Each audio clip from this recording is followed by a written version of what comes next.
ECG পেপারে দুইটা axis থাকে, একটা হচ্ছে এক্স এক্সিস অ্যান্ড আরেকটা হচ্ছে ওয়াই এক্সিস।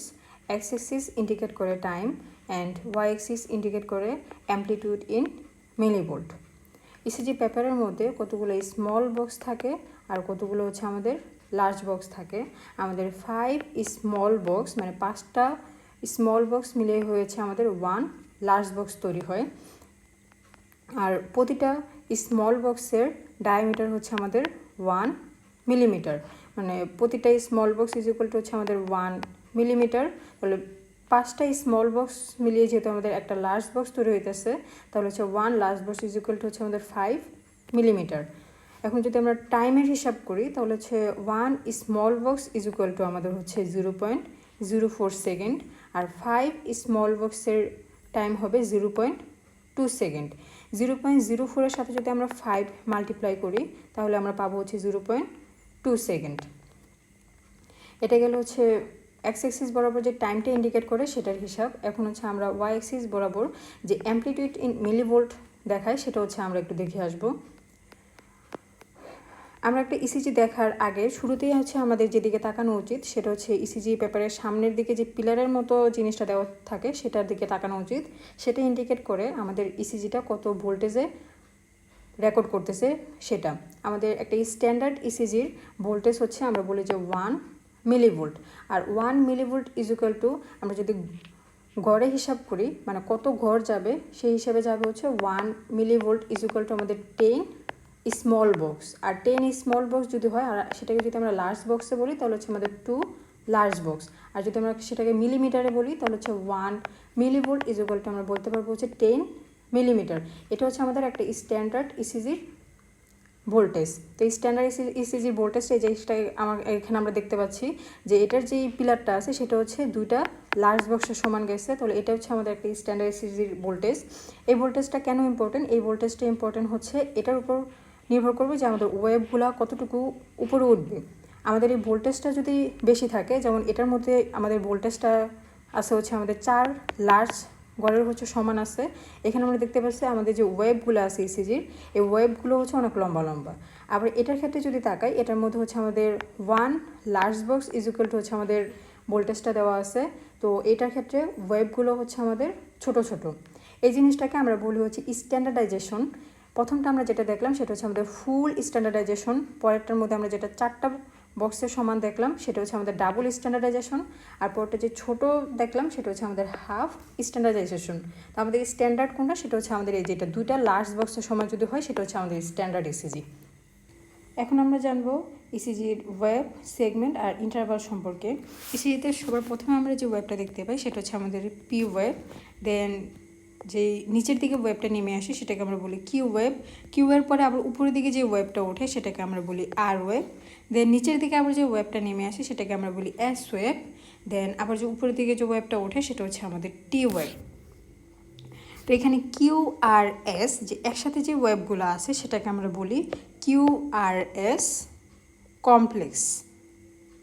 আমাদের ইসিজিতে একটা আইসোলেটিক লাইন থাকে, এই লাইনটা খুবই ইম্পর্টেন্ট। এটাকে আমরা টি আর পি, টি যেখানে শেষ হয়েছে আর পি যেখানে শুরু হয়েছে এটার মাঝখানে যে লাইনটা আছে এই লাইনটা ধরে যদি আমরা একটা লাইন টানি সেটাকে আমরা বলি আইসোলেটিক লাইন। এখন হচ্ছে আমরা সেগমেন্টগুলো দেখি আর ইন্টারভালটা দেখি। সেগমেন্টগুলো কি? সেগমেন্টগুলো হচ্ছে আমাদের P R segment and ST segment. Interval হচ্ছে আমাদের P R interval and QT interval. তো সেগমেন্ট আর ইন্টারভালের মধ্যে পার্থক্যটা কি? সেগমেন্ট আর ইন্টারভালের মধ্যে পার্থক্য হচ্ছে সেগমেন্টের মধ্যে আমাদের কোনো ওয়েভ থাকবে না, কিন্তু ইন্টারভালের মধ্যে হচ্ছে আমাদের ওয়েভ থাকবে। এটাই হচ্ছে আমাদের পার্থক্য। সেগমেন্টের মধ্যে কোনো ওয়েভ থাকবে না, ইন্টারভালের মধ্যে হচ্ছে আমরা ওয়েভ পাবো। যেমন এখানে আমরা দেখতে পাচ্ছি যে পি আর সেগমেন্ট কতটুকু, পি ওয়েভ যেখানে শেষ হয়েছে আর কিউআরএস কমপ্লেক্সটা ঠিক যেখান থেকে শুরু হয়েছে এটার মাঝখানে যে জায়গাটুকু আছে সেটাকে আমরা বলতেছি P R segment.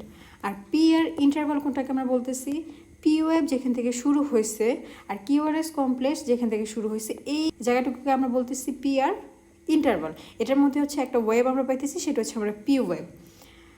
ST segment হচ্ছে যেখানে হচ্ছে আমাদের কিউআরএস কমপ্লেক্সটা শেষ হয়েছে আর টি ওয়েবটা হচ্ছে শুরু হয়েছে, এটার জায়গাটুকু হচ্ছে আমরা এসটি সেগমেন্ট বলতেছি।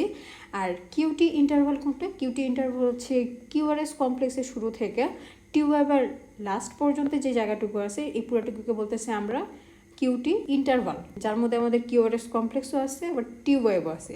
এখন আমরা জানবো যে আমাদের পি ওয়েব, কিউআরএস কমপ্লেক্স, টি ওয়েব এগুলো আসলে হার্টের কোন অ্যাক্টিভিটিকে রিপ্রেজেন্ট করে সেটা সম্পর্কে। পি ওয়েব ইন্ডিকেট করে এট্রিয়াল ডিপোলারাইজেশন, আর ওয়েব ইন্ডিকেট করে ভেন্টিকুলার ডিপোলারাইজেশন, আর টি ওয়েব ইন্ডিকেট করে ভেন্টিকুলার রিপোলারাইজেশন। পি ওয়েবের পরে ফার্স্ট যে নেগেটিভ ডিফ্লেকশনটা আমরা দেখতে পাই সেটা হচ্ছে আমাদের কিউ ওয়েব। কিউ ওয়েবের পরপরই ফার্স্ট যে পজিটিভ ডিফ্লেকশনটা হয়, মানে কিউ ওয়েবের পরপরই যে উপরের দিকে যে ওয়েবটা ওঠে সেটা হচ্ছে আমাদের আর ওয়েব। ঠিক আর ওয়েবের পরে ফার্স্ট যে নেগেটিভ ডিফ্লেকশন, মানে ফার্স্ট যে ওয়েবটা নিচের দিকে আবার নেমে যায় সেটা হচ্ছে আমাদের এস ওয়েব। তাহলে কিউ ওয়েব হচ্ছে আমাদের পি ওয়েবের পরপরই ফার্স্ট যে নেগেটিভ ডিফ্লেকশন সেটা হচ্ছে আমাদের কিউ ওয়েব। কিউ ওয়েবের পরপরই ফার্স্ট যে পজিটিভ ডিফ্লেকশন সেটা হচ্ছে আমাদের আর ওয়েব, আর আর ওয়েবের পরপরই ফার্স্ট যেই নেগেটিভ ডিফ্লেকশন সেটা হচ্ছে আমাদের এস ওয়েব। আমরা অনেক সময় দেখব যে পি ওয়েবের পরপর উপরের দিকে হচ্ছে কিছু কিছু ওয়েব চলে যায়, তো এটাকে আমরা কখনই কিউ ওয়েব বলবো না, এটাকে আমরা সবসময় বলবো কি আর ওয়েব। আমরা এখান থেকে জানলাম যে ফার্স্ট যে পজিটিভ ডিফ্লেকশনটা হয় সেটা হচ্ছে আমাদের আর ওয়েব। আমাদের নর্মাল একটা পি ওয়েব লেন্থ আর ব্রেথে হচ্ছে 2.5 মিলিমিটার থাকে, লেন্থও হচ্ছে 2.5 মিলিমিটার, আবার ব্রেথে যদি বলি সেটাও আমাদের 2.5 মিলিমিটার।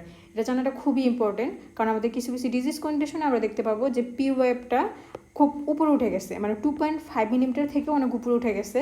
আবার কিছু কিছু ক্ষেত্রে দেখবো পি ওয়েবটা অনেক বেশি মোটা হয়ে গেছে। তো আমাদের হচ্ছে এই পি ওয়েবের নর্মাল লেন্থ আর ব্রেথটা মনে রাখাটা খুবই important. PR interval. PR interval মানে কি? পিআর ইন্টারভাল মানে হচ্ছে আমাদের এট্রিয়ামের যে এসএনোড আছে এই এসএনোডের ইম্পালসটা আমাদের কতটুকু সময়ের মধ্যে ভেন্ট্রিকলে পৌঁছাচ্ছে সেটা ইন্ডিকেট করে আমাদের পিআর ইন্টারভাল। তো আমাদের নর্মাল পিআর ইন্টারভাল হচ্ছে আমাদের 3 স্মল বক্স থেকে 5 স্মল বক্স পর্যন্ত। যদি আমাদের পিআর ইন্টারভাল মোর দেন 5 স্মল বক্স হয় সেক্ষেত্রে আমরা বলতে পারি প্রোলংড পিআর ইন্টারভাল। তো প্রোলংড পিআর ইন্টারভাল মানে হচ্ছে আমাদের এসএনোডের যে ইম্পালসটা আছে সেটা হচ্ছে একটু দেরি করে হচ্ছে আমাদের ভেন্ট্রিকলে পৌঁছাচ্ছে। পিআর ইন্টারভাল যদি 5 গড়ের বেশি হয়ে যায় সেক্ষেত্রে আমরা এটাকে বলি প্রোলংড পিআর ইন্টারভাল, যেটা আমরা পাই হচ্ছে হার্ট ব্লকের পেশেন্টের ক্ষেত্রে পাওয়া যায় প্রোলংড পিআর ইন্টারভাল। তো আমাদের নর্মাল পিআর ইন্টারভাল কতটুকু সেটা জানাটা খুবই ইম্পর্টেন্ট, যে সেটা হচ্ছে আমার কত 3 থেকে 5 স্মল বক্স। আর আমরা জানি তো normal 1 small box is equal two 0.04 second. তো 3 small box is equal to আমরা সহজেই বের করতে পারি, এটার সাথে যদি 3 মাল্টিপ্লাই করি তাহলে আমাদের আসবে হচ্ছে 0.12 সেকেন্ড। সময়টা আমাদের মনে রাখা থেকে আমরা যদি স্মল বক্সে মনে রাখি তাহলে হচ্ছে আমাদের কাছে বেশি ইজি হবে, যে পিআর ইন্টারভ্যালের নর্মাল ডিউরেশন হবে হচ্ছে আমাদের 3 স্মল বক্স থেকে 5 স্মল বক্সের সমান। যদি মোর দেন 5 স্মল বক্স হয় তাহলে আমরা সেটাকে বলবো প্রোলংড পিআর ইন্টারভাল। এখন আমরা জানবো হচ্ছে কিউআরএস কমপ্লেক্সের ডিউরেশন সম্পর্কে। নর্মাল একটা কিউআরএস কমপ্লেক্স থাকে হচ্ছে আমাদের 3 স্মল বক্সের সমান। 3 স্মল বক্সের সমান যে কিউআরএস কমপ্লেক্সগুলো থাকে সেটাকে আমরা বলি নর্মাল কিউআরএস কমপ্লেক্স। আর নর্মাল কিউআরএস কমপ্লেক্সের আরেকটা নামই হচ্ছে আমাদের ন্যারো কিউআরএস কমপ্লেক্স। কিছু কিছু ক্ষেত্রে আমরা দেখবো যে আমাদের কিউআরএস কমপ্লেক্সটা অনেক বেশি মোটা হয়ে গেছে, সেটাকে আমরা বলি ওয়াইড কিউআরএস কমপ্লেক্স। তো ওয়াইড কিউআরএস কমপ্লেক্স চিনার উপায় কি? ওয়াইড কিউআরএস কমপ্লেক্স চিনার উপায় হচ্ছে যে ওই কিউআরএস কমপ্লেক্সগুলো হচ্ছে 3 স্মল বক্সের হচ্ছে বেশি চলে যাবে, সেটাকে আমরা বলি ওয়াইড কিউআরএস কমপ্লেক্স।